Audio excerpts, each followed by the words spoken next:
You're in the loop. We're here to discuss the ups, downs, and sideways of the sport of figure skating and maybe give you +5 GOE along the way.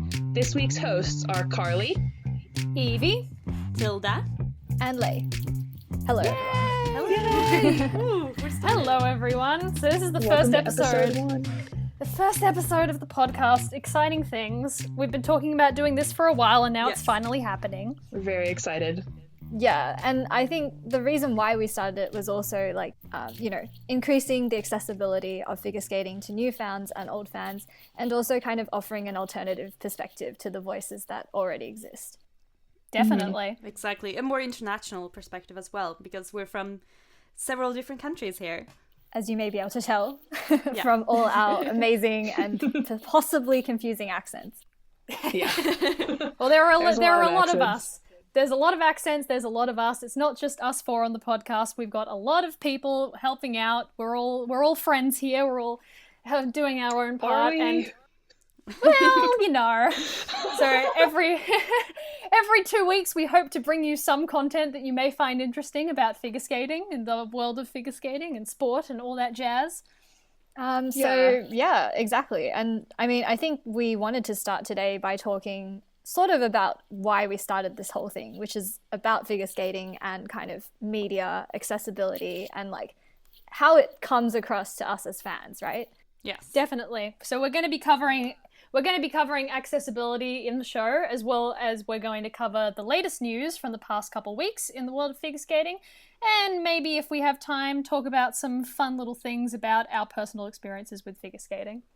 So I came into this whole thing because I'm like waving the banner about this issue of figure skating and media accessibility, because, you know, I think figure skating as a sport, no matter like what broadcast rights, what kind of TV channels are involved, the heart of figure skating and how it survives as a sport is always through its fans, and through reaching like its audience and its public profile.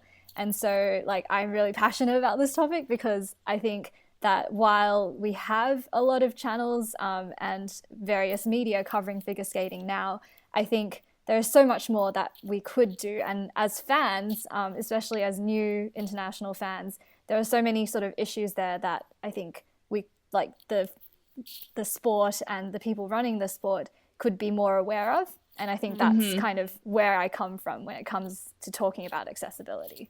Yeah, I definitely agree with that. I think figure skating is like, it's reasonably popular, but it's not outlandishly popular. Like, it definitely has a little occulty fan base for obviously, because we're doing this, you know, that kind of signals that. But it's definitely on the small side, and it can get really hard to find good sources for figure skating if you don't know where you're looking specifically. Yeah, and also since if you're from the English-speaking part of the world, or even as I'm from Sweden, and there is no content in Swedish about figure skating, which means that I have to sort of move to the English-speaking part, and then it feels very focused on, like, a lot of the media is based in America, and then that sort of feels like something I can't quite relate to as a European, and then it's sort of like a vacuum, you know, where I have an issue finding something that I can relate to. Yeah, as for me, I think as sort of a newer fan, it's kind of affected me in a way. Like, accessibility is a big thing because I kind of find myself squandering for sources of things, and like I'd love to be more into the sport, but I can't find ways to do that because of the lack of accessibility. And so I think bringing that more into sight and can help bring more fans into it, which is what they want. Definitely.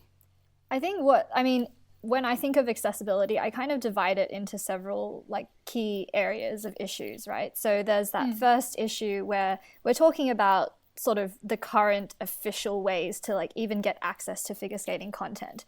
And so I find that because it's a niche sport, because it's maybe not as well funded as, you know, the easily accessible sports like tennis or soccer with like really low barriers to entry, you find that the official broadcasts are very segmented into like these specific countries and regional zones. So, you know, if we talk about kind of the main broadcasters, you might have the, you know, Eurosports channels, you'll have the Americas, and you will have like Russia and then Japan. And those are kind of, you know, they're really country segmented, and they're often geo-blocked. So as a way, and even like coming from a small country like Australia, you know, we might get one or two figure skating like broadcasts on TV, but they're delayed, right? And as figure skating fans, delayed, as this, and like, you know, no fan wants to watch, you know, the competition 5 days after it's been aired live. Like the spirit of figure skating, is especially with the delayed broadcast and stuff, like that would have probably been okay like maybe 10 years ago when the internet and Twitter and real-time updates weren't a thing. But when you're experiencing sport in the present, where everything is happening right now, and you have to settle on something that's going to be broadcast like a week or 5 days or a couple days in advance when you already know what's going to happen, it kind of takes some of the majesty out of it. Because I feel like the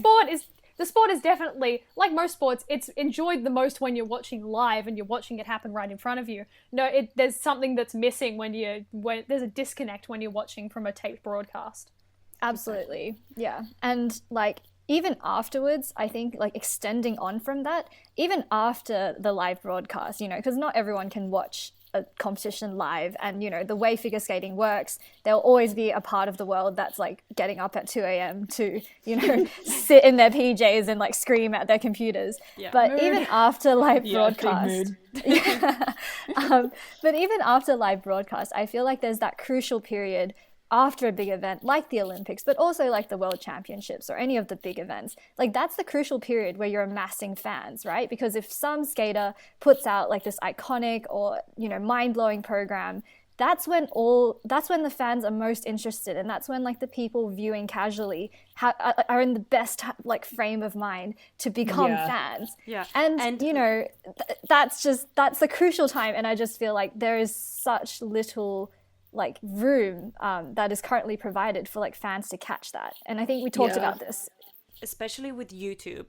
YouTube is like a huge website where it's very possible to advertise the sport a lot by putting up, because they are, you know, short programs that a casual fan can watch, like, and get interested in figure skating, because in a way, like, the figure skating programs themselves are quite, you know, they're short, they have music, like a lot of them are very eye-catching, so it's like a very easy sport to just, hey, watch this 3-minute video and get interested. And then go down the YouTube rabbit hole, you know. Exactly.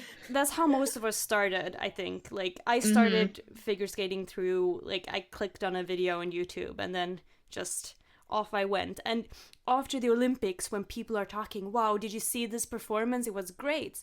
That's how you get into fans. And if the videos aren't on YouTube, then you lose like such a huge audience. You lose that crucial momentum, I think. Like, you know, when people were talking about Virtue Moyers, like Moulin Rouge, like that was everywhere. Like, people who weren't involved in figure skating were like, hey, you know, did you see that news article about that Moulin Rouge program? And the Olympic channel, you know, we want to view things officially. I think given the choice, most people would choose the official channel. If it makes them extra advertising money through YouTube sponsorship, then that's fine too. But how long did it take for them to upload that performance onto YouTube? I think it took a couple of weeks, definitely. It took a couple of weeks. And yeah, and they're doing that. They did that the same thing with all of the gold medal winners' free programs. They put them up at a very slow pace, and now they're just slowly, you know, dribbling out all the programs over the like next couple months. The effect of the Olympics is not there anymore, and I think, like, you know, coming from like I watched during Sochi and I didn't stay in the fandom after. I think, and it's really because I didn't know how to continue watching the sport. I didn't know how to stay invested in the sport, so I just let it go. And then now Twitter has been a big part of helping me to stay in the fandom, which is good. But there still remains, you know, people might not always be on Twitter, you know, so there still needs to be more accessibility, especially with YouTube, because that also helps you It gives you a place to learn the sport. You can watch programs and learn the jumps, learn the judging. There's so many guide videos. So YouTube is a big area. I find it also that not just on YouTube, but in general, it's really hard to find more videos of full competitions unless you're looking specifically for the Olympics. Like, I know that Ice Network has backups of full competitions, but apart from that, you just have to go fishing for singular programs on YouTube. And sometimes, especially if you want to catch up on something you missed, you don't want to go individually hunting down every single program. Exactly. You just want to sit in front of your computer and watch a whole thing play out. And I think that's really annoying for a lot of fans, just new and old, that you can't just go and sit down and watch a whole competition if you've missed it. Yeah, and I think it's so crucial, especially for like the up and coming skaters, you know, apart from the big names, it's like seeing the full competition is how you as fans get invested in like the skaters who might not be as popular or who aren't making the podium all the time. And that's so crucial because figure skating, like if we drag in a little bit of a tangent here, but like figure skating is such like an underfunded sport comparatively to any other sport. You know, skaters have donation and fundraising pages, and what better way to like get them an invested group of supporters than being able to actually see their performances, you know? So I think there's so much lost in not being able to view an entire competition in context and kind of have the chance to, you know, have the spotlight shine on skaters other than, you know, the big names. And I think also this is what happens when, for example, a competition is broadcasted on television and they only show like the last two groups of skaters. Which is such a pity because there are so many amazing skaters who go in like the first group who don't get that. There's a lot of exposure. skaters that are not just, you know, from smaller federations, but there are also a lot of up and coming talents that might not have the world standing needed to go later in the programs. So you're missing out on a lot of, you know, really talented skaters that you wouldn't have known existed unless you watched the whole broadcast, which is really just not great in general. Yeah, and especially with like, you know, watching the full competition, you might miss a crucial, like there are lots of comebacks from the short into the free, and just watching one of those you might not get the full effect and learn more about that skater and what they've done. Yeah, exactly. And also like I think that when you miss the beginning like of the program for these up and coming skaters, you sort of, I think you just lose a sense of comparison as well between, like, you can kind of see the differences in variety of programs. You can see like the differences in jump layout. It's just, and like even in broadcast times, I think I can understand sometimes when they have to cut a broadcast short because of, you know, advertising restraints or budget, but it doesn't cost money to upload, like, you know, or it doesn't cost as much money to upload these things online and make them available online because it's happening. The broadcasters have recorded it anyway. Like, Definitely, and if they're not planning to use it and make money off it, like on a regular broadcasting channel, why not upload it online and make it available for other people? And even when the ISU live stream stuff on their website, it's usually region blocked or really hard to access or just generally doesn't work half the time. And then they do the only real bit of figure skating that gets decent coverage is the juniors, because with the Junior Grand Prix, that's all live streamed on YouTube and all of the programs are uploaded to the ISU's account. So, you know, that if we could have something like that for seniors, it would be great. But, you know, broadcasting rights and regulations and stuff, it, you know, messes everything up. So you probably couldn't have something like that. But just, it's really annoying. It's hard to understand a little bit, because I think it's one thing if the broadcasters were, you know, going to rebroadcast at some point, or they were supplying alternatives for, you know, people subscribed to their network. But, you know, so many broadcasters will broadcast at once and then they'll just sit on the footage. And it seems like in this age where you can have, you know, real estate online isn't that expensive. So if you have the opportunity to, you know, make it available for fans and you're not going to be using it anyway, you know, it seems like such a sort of missed opportunity to not let that work in the background to kind of bring fans more into the sport, so that you might get more audiences viewing during the official broadcast times. Yeah, because I mean, this is stuff that is going to benefit them in the long run, because it's going to create buzz and people are going to be able to share with their friends, get more people interested. But nobody's going to be interested if they find out that they have to access, for example, illegal streams, which I know a lot of fans do because there's no good option for them in their countries, for example. And we really don't want people to resort to illegal streams. Exactly. Yeah. But often it's a case where if you want to catch something live, you know, and you're not in a country where that's readily accessible to you, it is kind of how a lot of fans continue being involved in the fandom, because it is the only way at the moment.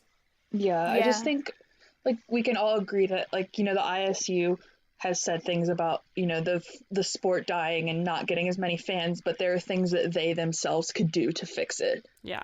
So it's just, yeah. There was the whole thing after, you know, after the Olympics and during Worlds where massive amounts of videos off YouTube were being deleted due to copyright claims, and the one particular YouTube channel, One TV Dance, was taken down completely. And, like, I can understand that from just, like, a legal perspective, that obviously you're uploading something with copyright, but also those kind of channels are a lifeline, not just to fans, but also the skaters themselves, like their families and stuff. They don't usually have, they can't watch live. They need to watch their kids, their relatives, their friends perform. They only have this kind of option to find their programs on YouTube, and now they're actively taking them down.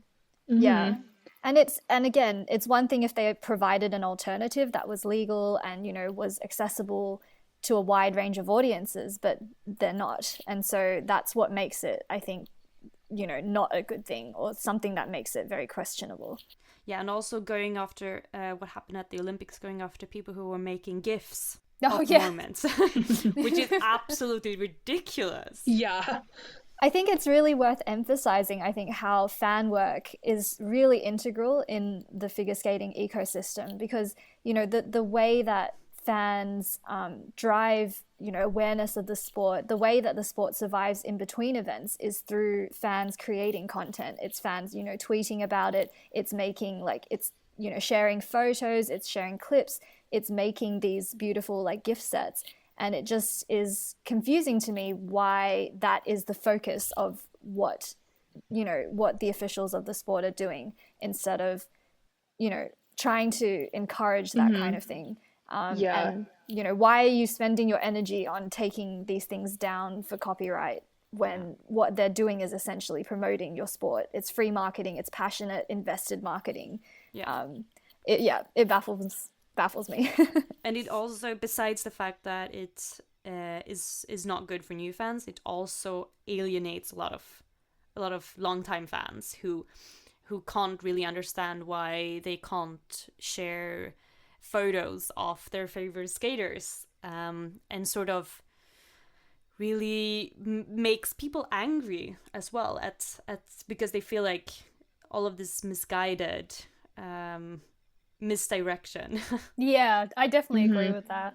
And, like, when you especially with baby fans, with, like, you know, the first time fans and stuff, they don't know where to go for things most of the time. Exactly. And the ISU doesn't make a lot of the information about where to get streams or anything really public. You have to really dig for it. I remember when I first got into figure skating, I was relying so much on just sources that other fans have made, and there's nothing official. There's nothing official out there for us. I think it's worth emphasizing how much work actually went into these, like, fan guides. You know, these are like thesis level detailed, you know, guides on jumps, it's guides on how the GPs and the events work. These are such crucial kind of pieces of information, and fans are doing that all for free. And it just seems, like Tilda said, very misguided to be targeting those fans instead of trying to think of ways to work with them and to kind of, you know, create a system that integrates all of that media so that you can kind of ultimately promote the sport better. Can I just say that the ISU website is very, very confusing. Yep. Oh, God, yeah. Very difficult to find things. Just information about events. It's like you click one link and then you have to go through, like, all of these. Yeah. Oh, my God. It's jumping through hoops with fire, with sharks. Yeah. With icy winds. Trying to find the protocols, for example, after a competition. It's like they don't want you to find them. Yeah, I remember that was a struggle when I first got into the fandom. I had no idea where to find the protocols and the full judges scores. I was like, where in the hell did you put these, ISU? You're not making the freaking sport accessible if you're going to hide them away on some really crappy HTML-based website. Yeah. Yeah, I like remember trying to like go on the website during my early days, which was like 2 months ago. And I was just like, yeah, that was my one and done. I'm never going back to this website until I fully understand it. But like going off the whole like GIF crackdown and fan work crackdown, I'm really glad that I was on Twitter during the Olympics to get that before it was taken, because if that wasn't there for me, I don't know if I'd be here as I am now. And especially during the off season, I think. Yes, exactly. There's not a lot happening during the off season, so it's really the fans who keep the excitement going, who keep like discussing new programs, photos from ice shows, for example, to sort of keep the momentum during the very long summer. Mm-hmm. Yeah, it's very a important. Long off season. Yeah, it's very important to keep that momentum going, and taking away those sources can really be detrimental to the amount of fans you have and people invested in the sport you have. Yeah. Yeah, and like speaking of taking away sources, like last week or the week beforehand was when US Figure Skating announced the end of Ice Network streaming, and all of the services are going to be moving to NBC. I mean, Ice Network's been around for years, and it's a platform that fans know and, well, not really love, but you know what I mean. Appreciate the existence of. Occasionally appreciate the existence of when the website works.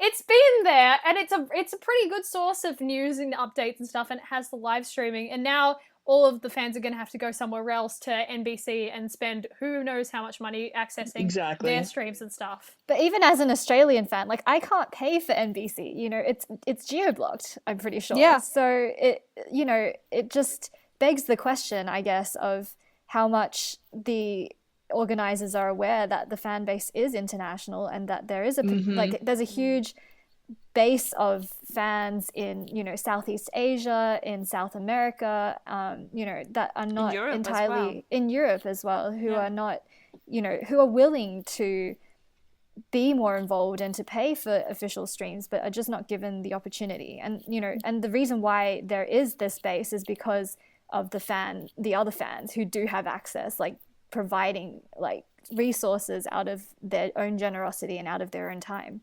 So it's a complicated ecosystem, I think, and it is something that I think could benefit from a bit of examination by those who are in official positions and positions of power. Yeah.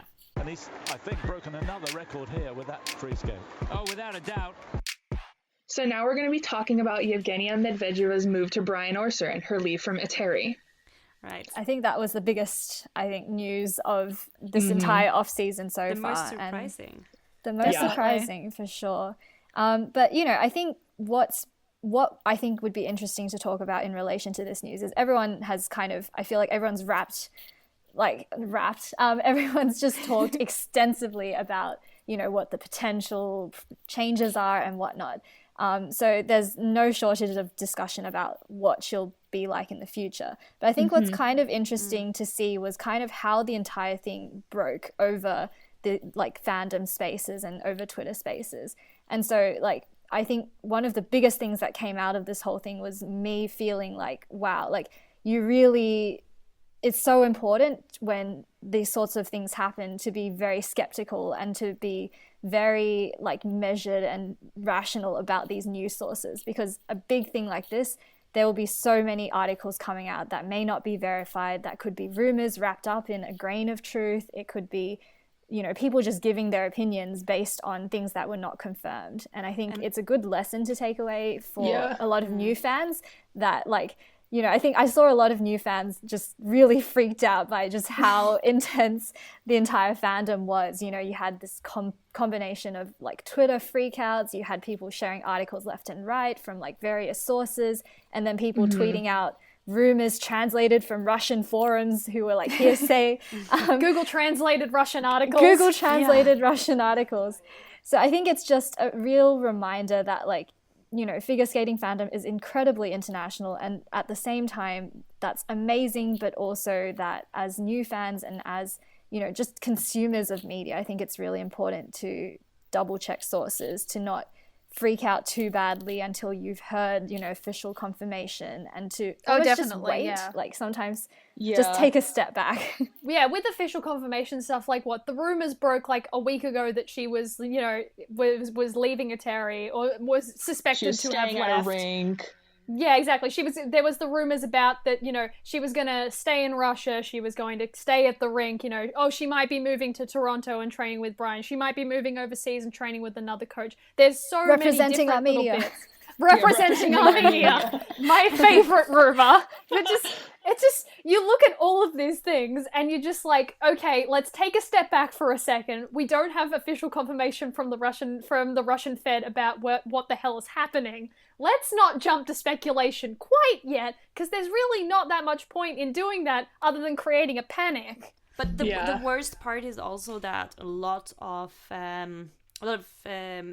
online newspapers were jumping on it, media sources, and saying, you know, like way before it was confirmed as well, saying that she's definitely moving to Toronto, or at least wording it in a way that people interpreted as if it had been confirmed when it in fact hadn't. I saw a bunch of articles, both English and Russian articles that I Google translated, that said that, you know, she was suspected to have, like, she's expected to go to Toronto and train with Brian Orser. Like, they would end the article like that, and it would be very ambiguous. But at the same time, that was back when the official confirmation wasn't through. So you just, you know, clickbaiting maybe? Yeah, there's a lot of she's clickbait. Expected to move. It's very vague phrase. And also the Armenia thing, you know, didn't they have an interview with someone and they asked, could she move to Armenia? And the person said, well, you know, you can't say anything about it because there's nothing to it. So you can't really like deny something like that, you know, that hasn't even been discussed. It seems that when the representing Armenia thing broke, that someone just looked at her Wikipedia page and saw that her dad was from Armenia and was like, hey, we can make a story out of that. Yeah, and then they asked someone to, like, could she switch to Armenia? And the person was like, I mean, I guess. maybe. Yeah, like, and then she could, but then you also have to think about, like, she would have to take a year off. She would have to take a year off international competition before the ISU would let her represent Armenia. And, like, a year in ladies figure skating, that's, like, practically half a lifetime. I think, in the context of, you know, when these sorts of panics are happening, I think that's why, as fans, you know, I think it's important to appreciate that while, you know, you might be feeling like, oh, that this is huge news, I'm freaking out about it. I think when everyone kind of jumps on that without checking to see if it's confirmed, that's when it becomes this huge, it snowballs into an almost panic. And so it is kind of, you know, in the interest of having fandom be like a good and enjoyable place, like sometimes that's something to keep in mind when these sorts of, you know, news and rumors break out. Again, the sea of flags from Japan. So now we're going to be moving on to talking about Dancing with the Stars, which stars Adam Rippon, Mirai Nagasu, and Tanya Harding. Yay! Good old Tanya. Can I just say how amazing it is that the videos were uploaded like right away? So Accessibility. Yeah, that's great. Can't figure skating do that? You know, people were making jokes on Twitter like, oh, you know, it's funny how you can see them dance like immediately, but you can't watch them skate immediately after. It's funny, even though they are skaters. But it's, It is a thing. They are on it. They are both doing very well considering like the rest of the other people. Well, I mean, let me preface that by saying Mirai and Adam are doing very well. You know, there is the other one. Yeah, and we can go on to talk about how the documentary I, Tanya has affected the views of Tanya Harding. The not documentary. Yeah. Based on a true story. The mockumentary.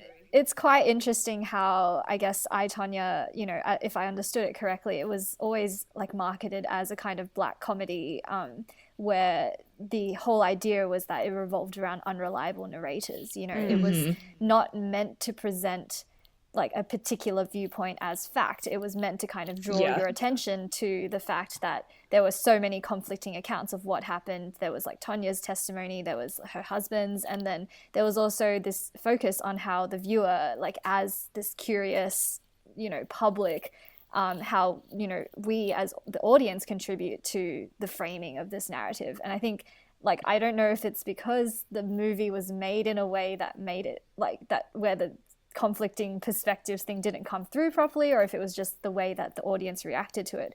But there's a concerning number of people sort of taking it as just complete fact and accepting it completely on face value. And I think to a lot of people who had lived through that time, there'd been articles written about how they just saw this entire thing as kind of a retcon of history. You know, it's like one view prevailing over the other, and Nancy Kerrigan's side of the story being ignored. Well, I mean, for a lot of us fans, I mean, first of all, we're internationals fans, so we don't really have a stake in the story. And then second of all, a lot of us are too young to really have been there at the time. Yeah. And there's a lot of, you know, it's a good story. It's a really good Yes, story. exactly. And it's very engaging, and I liked watching the movie. And then a lot of people sort of don't realize that there, you know, there is a truth, and there is a way to engage with this appropriately, because, you know, she was banned from figure skating, and it's not a cute movie story. It's like real people's lives, and a lot of people wanted to make it to sort of, you know, with her comeback with Dancing with the Stars, it's like a cute end to a story. The media loves hero narratives, the media loves redemption arcs, but it is worth questioning whether or not such a redemption arc is deserved or even necessary. Is necessary, perhaps. Because it is very odd to look at it from from sort of an outside perspective, to see, you know, what happened in the past, and then to see how the movie sort of brought back this entire discussion. Like, even that we're just discussing it right now is kind of strange with how far back it was, and then her comeback to Dancing with the Stars. And it's like, it seems like a huge narrative just like created for like the perfect story for clickbait articles, basically, or it's kind of uncomfortable to me, you know, as an outsider as well. I definitely get that, yeah. So we'll include links in the bio of this episode with Mariah and Adam and Tonya's performances on Dancing with the Stars from the last couple of weeks. So if people haven't seen them, you can go have a look there and enjoy the dancing of the figure skaters. This guy, it's ridiculous what he does. So moving on, we really want to talk about the sort of trickling of new program news that's sort of happening in off-season. And this happens every year and always comes kind of through a variety of sources. So we had a bunch of ice shows happening in Japan. So there have been sort of glimpses of news footage from Japanese TV. There have been some updates on social media through Russian Twitter and Instagram, and also through some like US ice shows as well. So I think we can, I think we're going to talk about our favorite new programs introduced so far, because it's always an exciting topic. So Tilda, I think you had some thoughts. So I'm a real fan of Waka Higuchi. I think she's a terrific skater, and she debuted a Michael Jackson program, which possibly could be a new exhibition. It's quite long, apparently like around 5 minutes. And I, just from like short clips and photos, I think it looks great. And especially, I really like that she seems to be trying out new styles and expressions, like getting a wider range, which I think is like super fun, because I always love when skaters try to, you know, test their limits, test new things, and, you know, take some risks. And absolutely, I really hope that we can see a video of it soon enough, because hopefully. It really seems like she's having fun with it. So I love that. I really appreciate like ladies programs that do kind of push the envelope a little bit, you know, things that are a bit more upbeat, a little bit more, just a little bit different, I think is always refreshing to kind of see. And I'm really excited. a lot of people use, this, we talk about war horses, like people using the same music over and over. So for me, it's always like a lot of fun to see people try new music that hasn't really been used in figure skating before, because there's so much potential. You can, make it yours. Definitely. Yeah, that's like my favorite thing about, especially with, bringing back to the accessibility, watching the whole competitions, you get such a range of music. Absolutely. And that's what I love, is hearing different interpretations of music that we may not have heard before. Yeah. And Definitely. I love that they can use lyrics now. I think that really brings sort of an extra dimension to it as well. Carly, I know that you wanted to talk about a new program as well. Well, I'm, kind of like what Tilda talked about with Wakaba doing something that was outside of her limits. Shoma Uno's bringing a program to Henry Connick Jr.'s Time After Time, and it's also more outside of the box for him. And I'm just very excited to see any skater really do something that's both outside of their, comfort zone, and just in general outside of the sports comfort zone, music-wise. We saw some clips of Shoma skating to a jazz program, and I think people were pointing out how the choreography, because he was working with David Wilson, how it was very Canadian, and it was hard to kind of describe what Canadian style choreography was. But, I think Shoma in an interview said himself that this was like a new style that he was kind of hurting everywhere, because he was doing new things, new moves that we hadn't seen before. And I think that's just wonderful, to kind of have skaters push and work with different choreographers and kind of really push to show something new. And it's what a better time to do it than the start of a new quad, where I think the first year is always like the year of experimentation and taking risks and kind of defining yourself in preparation for this new. Yeah, I'm very excited to be here for it. Cycle. Yeah. And I'm also excited for Shoma's Shailin Bourne exhibition as well. Yeah, was it Great Spirit? Great, yeah, exactly. And we haven't really seen any footage so far. We've seen like 2 seconds of it from Japanese TV. Yeah. And some pictures, and it looks very, very different. So yeah, different being the main word. Yeah. Yes. Well, I think I'm really interested in seeing that that Kazuki Tomono has put out a new program at Prince Ice World, the ice show in Japan, to Daft Punk, and now obviously that like Kazuki hasn't really been around for long on the senior circuit. It was his first senior season this season, and he really smashed it out of the park at Worlds. Yes, completely. he did. Yes, saved the men's free skate, and definitely. I'm really interested to see how he's going to tackle the music once we see the full program. And plus, we know that from a couple of days ago that it got confirmed that he's getting a Misha G short program for next season, which is really going to. Oh, I'm so freaking excited for it, because Misha, I feel with his choreography, he really gives skaters new and interesting movements that you don't see a lot of choreographers give skaters, like stuff like Anna Pogorelaya's Scent of a Woman, really crazy, new, fun, really just fresh stuff, which I really can't wait to see what he's going to bring to. And I think it helps also that Misha is quite young. A lot of these choreographers are quite old, and they may not really have sort of Stéphane Lambiel would like a word with you. Old, yeah. Old might be a relative expression here, but you're right in that I think it always helps to have like a new perspective, and I think the young, like the sort of new choreographers, people who are just starting out, really kind of bring something fresh to the table, and so hopefully that's good experience for them as well. Also introducing more contemporary music.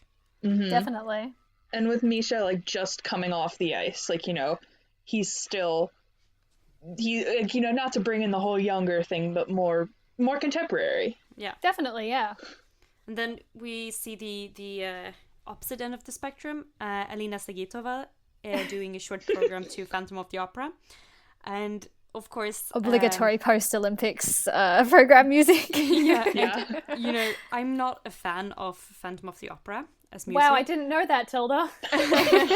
I'm sorry. Anyone who knows me knows that I don't like the musical itself. I'm sorry. But also it's been used a lot before, and there's been some good programs to Phantom of the Opera.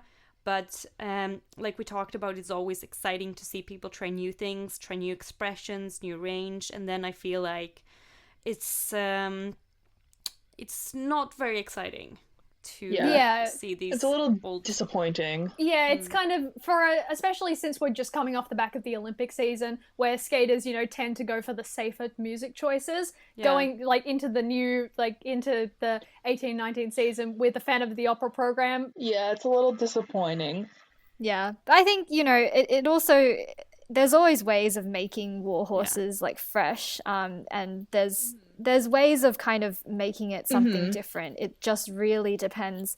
I think with war horses, you just really need to think outside the box when it comes to music cuts or what choreography, what aspects of that particular musical you want to focus on. And I think where the criticism of war horses comes from is the very fact that that people tend to kind of fall back on cliched parts, or cliched cuts of music or cliched aspects to highlight in the choreography. So I don't think necessarily criticism against war horses themselves is always going to be a default, but it really just places such a huge duty on the part of the choreographer and the people coming up with the concept of the program to kind of do something different with it. And it's it's obviously tougher than with a completely new piece of music. There wasn't a flicker of doubt, it seemed. And to sort of finish off the podcast, I thought we could maybe conclude with a recap of this whirlwind of an Olympic season, and I guess maybe our defining favorite moments. Well, I think probably the standout moment for me during the season was, obviously the Olympics had a lot of special moments, but one of the ones that made a significant impact with me was Virtue and Moya's second win at the Olympics, and especially with their Moulin Rouge program in the free skate. When I first heard they were doing Moulin Rouge, I was like, okay, war horse program, that's okay. And then as we see the program develop over the season, it just gets better and better and better, to the fact that, at Canadian Nationals, it got a completely perfect score.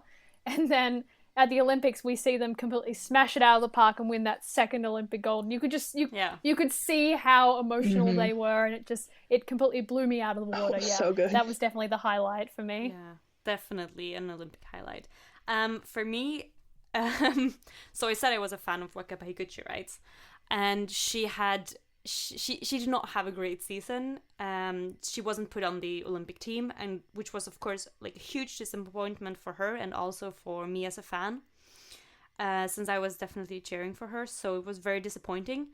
And then she came back at Worlds and she had an amazing free skate and truly spectacular, and she really put everything out there and ended up with a silver medal, which was quite unexpected. And to me, that was just such an, this is why I watch figure skating. This is, to me, what it's like to be a figure skating fan, to have these moments, you don't expect them, and then they just hit you with these incredible stories. And, when someone just skates their very, very best at a very critical moment, and then, you have these moments where you can see them crying, just overwhelmed with emotion, and to experience that as a fan is just amazing. For me, my favorite moments of the season, I'm sort of a newer fan, so I haven't been here for this whole season. And the Olympics were a really cool time, but something that had an effect on me was Kazuki's free skate from Worlds 2018. And, we saw how he did in the short, and it was a senior Worlds debut. He was there, kind of as an alternate, and he did so well in the short, and to go and perform that way in the free skate and have things more or less riding on him, and the savior of the free skate, of course, it just I go back and watch that, and it just gets me really emotional, and I'm very proud. And even though I haven't known of all these skaters for a long time, it just makes me really happy to see people do that well, and just his skate overall was very emotional for me. And then I also have to agree with Tilda that Wakaba's free skate was incredible, and I pretty much cry every time I watch it, which is a lot because it was so good. And I made my parents watch it, and they were also fans. But overall, Kazuki's free skate was just, it gets me every time. And I think for me, the season has been characterized by horrific injuries happening left, right, and center, especially during the GP series. So it was a tough season, I think. And the two performances for me that really just again, it makes figure skating, like, you can't make this up. You can't make these narratives up. You know, they're more vivid than any sort of novel you can come up with. But for me, it was firstly like Boyang Jin's 4 continents free skate and his short program, making that comeback after injury in his first competition back. It was just, I was just crying. Like, the emotions of knowing how hard he's had to struggle through rehabilitation, and sort of seeing that triumph, that's why we watch figure skating, I think. And definitely, you know, and I can't finish that without inserting obligatory Yuzuru reference. Wow. Big surprise. Big surprise. But again, I think the story of overcoming injury and of having it, like, of holding your nerve in your first competition back, I think that's always such a relatable and crucial thing for any skater who's been out for so long. And not all comebacks will go the way that Boyang and Yuzu's did, but I think there's something to be said about how they did that. So in 2 weeks, our next episode will be hosted by Kite, Iman and Kat, and they'll be discussing the iconic programs from the 2000s, as well as talking about commentary and its impacts on the sport as a whole. And if you want to get in touch with us, then please feel free to contact us via our Twitter @InTheLow_podcast. We're open to suggestions, to feedback, you know, commentary, anything that you want to share with us. So thanks for listening. This has been Lei, Tilda, Evie, and Carly. See you soon.